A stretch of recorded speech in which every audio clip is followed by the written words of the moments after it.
भाई है। इस अशोक वाटिका में सोने जगह पर यही आज मेरा भाई बनेगा। रावण तुम्हारी औकात नहीं है, मेरा एक भाई तुम्हारे बीच में खड़ा है, तुम मेरे पर प्रहार करो।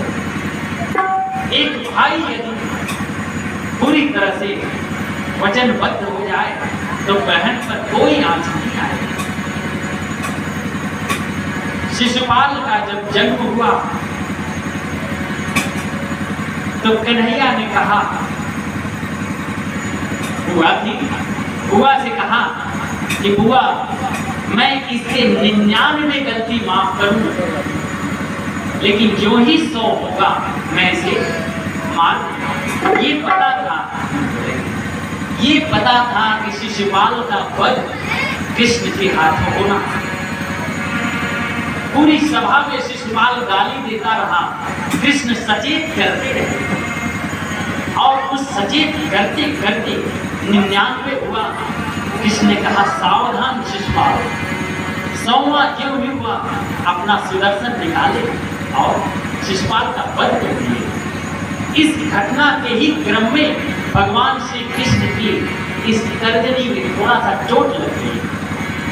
इस दृश्य को द्रौपदी जी देख रहे, उन्होंने अपनी साड़ी के पल्लू को फाड़ा और भगवान कृष्ण के इस तर्जनी में बांध दिया। भगवान कृष्ण ने कहा कि बहना, तुमने जो मेरे ऊपर उपकार किया है, मैं इसको समय आएगा तो सूत सहित वापस करूंगा। धीरे धीरे समय आया, दुर्योधन ने इशारा किया दुशासन को कि दुशासन द्रौपदी का जीवन। शुरुआत में द्रौपदी को लगा कि यहाँ 5-5 पति बैठे हैं, कोई तो बोलेगा, कोई तो सामने आएगा, लेकिन कोई नहीं आया।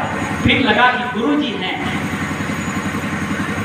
परिवार के श्रेष्ठ जन हैं, कुछ बोलेंगे, गुरुद्रोण हैं, किसी ने नहीं बोला।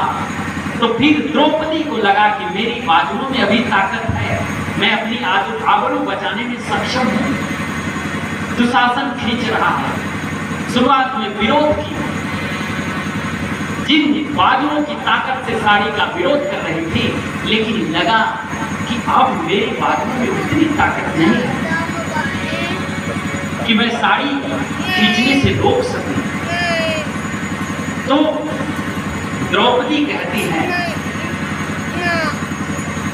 अरे खींच दुशासन जोर लगाएंगे,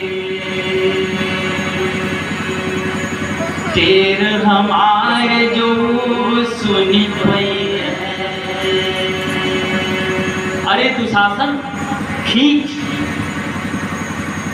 मेरी यह करुण ध्वनि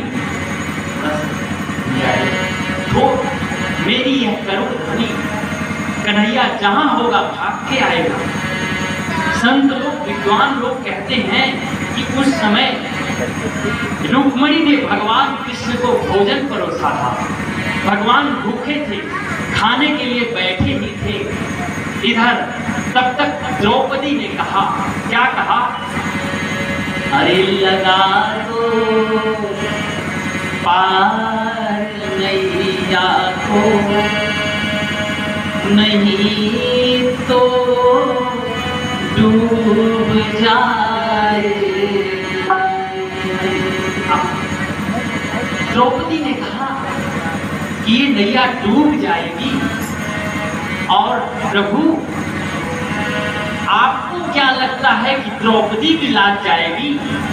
वस्तुतः सत्य यह है, हमारा कुछ न बिगड़ेगा, तुम्हारी लाज जाएगी। द्रौपदी ने कहा कि क्या मेरी ही बदनामी होगी? लोग थू थू करेंगे कि ये कन्हैया की बहन है। द्रौपदी कहती है कि दुशासन तू खींच। अरे खींच दुशासन जोर लगा दे, तेर हमारे जो सुनी पई है। अविश्वास विपत्ति पड़े और मोहन नाम के विषय। मेरा भाई है, मुझे विश्वास है कि इस संकट की घड़ी में पूरे सभा से कोई नहीं बोलेगा, लेकिन कन्हैया के कान में शब्द पहुंचेगा, कन्हैया भाग कर आएगा, ये विश्वास है। द्रौपदी कहती है, अरे तेरा लगी नय तेरा लगी वीरना हिरनाय सदावल।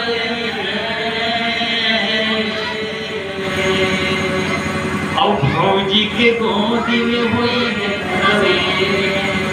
मोर तेर सुनी फिर ना रही बोले। मेरी करुण ध्वनि सुनने तो दो, तुम खींचो। आप विचार कीजिए, क्या कन्हैया को आने में देर हुआ था? नहीं, द्रौपदी को बुलाने में देर हुआ। गजराज देर किया था, नहीं तो ग्राह उसको फंसाता नहीं, पहले ही समर्पित कर देता अपने आप को, तो भगवान उसका वध कर देते। गजराज की देरी। क्या भगवान बाली को मार नहीं सकते थे? पहले मार सकते थे, लेकिन सुग्रीव ने समर्पण नहीं किया। सुग्रीव को कहते हैं कि ही हारा भयमान, तब जाके मारा बाली राम। जब तक हम हृदय से नहीं आते, कहने का मतलब आत्मनिवेदन है। हमको लगता है कि हम सक्षम हैं, हम इस काम को कर लेंगे, जब उठराएगा तब कहेंगे कन्हैया तू संभाल। ये नहीं, पहले ही सौंप दो। द्रौपदी ने कहा, अरे गाहे में जो बिसरई बहरी, तब जातो से हम बोल अपनाए। और तू बहिना बहिना पर नाता कबो हम जोड़ बनाए। कन्हैया, आज यदि तूने देरी की तो आज के बाद से मैं तुम्हारी बहन और मैं त्याग दूंगी इस रिश्ते को। एक भाई और बहन के रिश्ते पर कलंक हो जाएगा।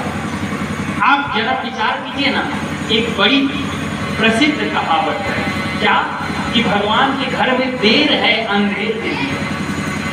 लेकिन थोड़ा मेरा विचार अलग है, इसमें आधा ही सत्य है। भगवान के घर में देर है, अंधेर नहीं। ये आगे वाला तो सत्य है, पहला गलत। भगवान के घर में देर नहीं है, हो देर हमारे यहाँ है। हम समर्पण करने में पहले खुद ही लगाते हैं, हम देरी करते हैं। ये तो बैठा है, ये किसी का बिगाड़ता नहीं है। गुरुदेव वशिष्ठ ने कहा कि जो आनंद सिंधु सुख राशि। लोग कहते हैं ना कि भगवान ने मुझे दुख दे दिया। अरे कैसा दुख, जिसके पास जो सामग्री है ही नहीं है, तुम इल्जाम लगा रहे हो वो दुख दे दिया। वो आनंद का सिंधु है। द्रौपदी ने कहा कि आज के बाद से ये रिश्ता मैं समाप्त कर दूंगी। कन्हैया सुन ले, आगे कहती है, अरे सावन में तो ही बाधे बदे, जरई कबो ताल में बोरब नाही। और फूस में जो खिचड़ी लेके आईवा, भले सरी जाइयो के खोल बनाई। अरे कन्हैया, आज तू लेट किया तो समझ जाना पहले कि आज के समय में इतना फैसली राखी चल गया है।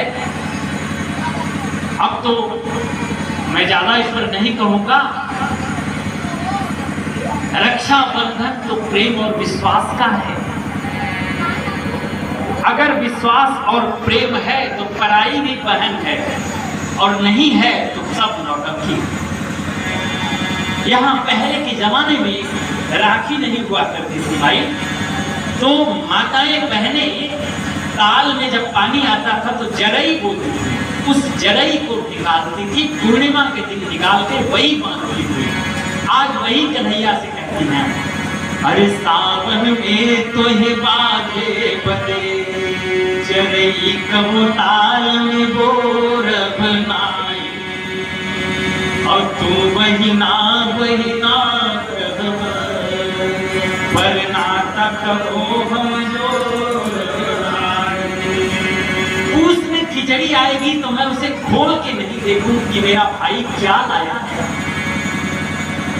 आगे आज जब यह करुण ध्वनि भगवान श्री द्वारिका नाथ के कान में पड़ी तो सामने भोजन की थाली पड़ी है, आचमनी किए ही थे, तब तक करुण ध्वनि कर्ण में प्रवेश की।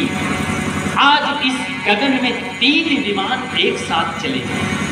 पहले चीर, भगवान का एक नवीन अवतार हुआ, चीर पीतांबर वस्त्र, उसके पीछे कन्हैया, और वाहनों में सबसे तीव्र गति से चलने वाला गरुड़ पीछे रह गया। कवि कहता है, आगे से चीर बड़े नभ में, ओकरे पिछवा दौड़े ले मुरारी, आज कन्हैया भगेत ना, उनका किन छुपले उर्गारी। उर्गारी कहे तो गरुड़ जी, गरुड़ जी का वेग मन से भी ज्यादा है। आज कन्हैया को नहीं पा रहे हैं और कन्हैया उस पीतांबर वस्त्र को नहीं पा रहे। द्वारिका से भागे हुए 3 विमान इस गगन में चले हैं। अरे 3 विमान उड़े नभ में, अगवा के बढ़े बजे होड़ लगाए, अब आई सभा में आकाश से काना, बढ़ावन लागे है छोर से सारे। इधर साड़ी लगभग खत्म के कगार पे थी, तब तक कन्हैया ने अपने पीतांबर को साड़ी में जोड़ दिया और सभा के मध्य में कहते हैं, द्रौपदी अब तू चिंता मत कर, तेरा भाई आ गया है। इस सभा में किसी की भुजाओं में इतनी ताकत नहीं है, इस चीर को समाप्त कर दे। कन्हैया कहते हैं क्या कि तुम खाली इस वस्त्र का कमाल देख। इधर दुर्योधन को लगा कि भाई साड़ी घट क्यों नहीं गई, बोला भी साड़ी घटी न तो बोला दुर्योधन, अरे खींच दुशासन जोर लगा दे, ये सुन के द्रौपदी हंसी बोली, और तू अब जोर लगा सहजादे। बात याद आई गई वक्त, बात पे बात हमें भी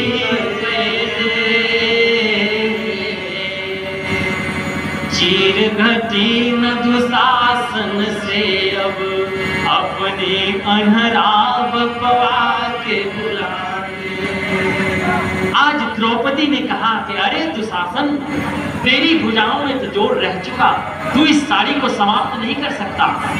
दुर्योधन को भी बुला ले, और कम पड़े तो अंधा बाप धृतराष्ट्र बैठा है ना, उसको भी बुला, लेकिन ये चीर समाप्त होने वाला नहीं है। द्रौपदी ने कहा, अरे आके कन्हैया कहे बहिना, काहे बोलत नहीं खे कोहाई। द्रौपदी ने कहा कि तुमने देर कर दी। कन्हैया से कहती है तुमने आने में देर कर दी, पहले आते तो ये सब नहीं होता। कन्हैया मुस्कुराए, कहते हैं बहना, आज मेरा अपराध उतना बड़ा नहीं जितना तुम्हारा क्रोध है। तुम्हें बुलाने में लेट हुआ है, मैं तो भागा आया हूँ, और विश्वास नहीं है तो सुन क्या कहते हैं। अरे के कन्हैया कहे बहिना, काहे बोलत नहीं के कोहाइल वाजे, राही में नापनी हम पियनी, और देख तनी देख हमें घमाइल वाजे। देख मैं खाया भी नहीं हूँ, भोजन की थाली छोड़कर आया, पसीना हुआ है। सुन, अरे बाहन बाय वही मोर पाछे, मुँह पैदल दावन आवत माही,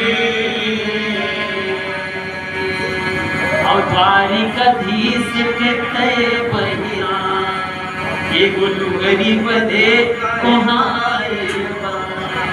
अरे तेरा भाई द्वारिका नरेश है, एक सामान्य लुगरी के लिए तुम नाराज हो, हमसे बोल नहीं रही हो? ये तेरे भाई का अपमान है। एक राजा की बहन एक साड़ी के लिए नाराज है। द्रौपदी ने कहा ये बात नहीं है।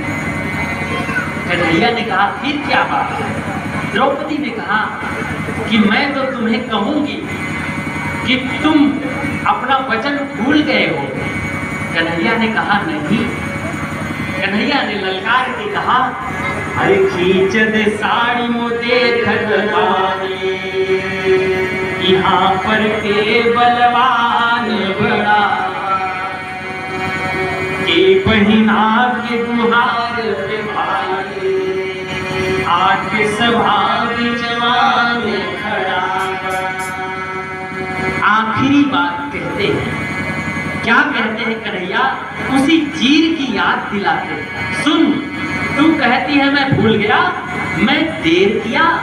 सुन, भारी के तू बंधली सरिया, याद कर जरा, भारी के तू बंधली सरिया, अब ही अंगुली में निशान बनावा,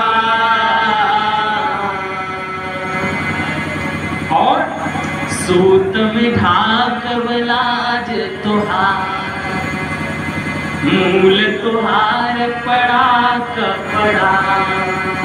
अभी तेरा ये सूत है, मूल तो तेरा बाकी है, जब चाहे तुम ले लेना। कहने का मतलब इस रक्षा बंधन के इस पावन पर्व पर विश्वास और प्रेम का प्रतीक है। उसी के वास्ते आज जानकी मैया ने कहा कि क्या मैं इस वाटिका में अकेली हूँ? मेरा भाई है,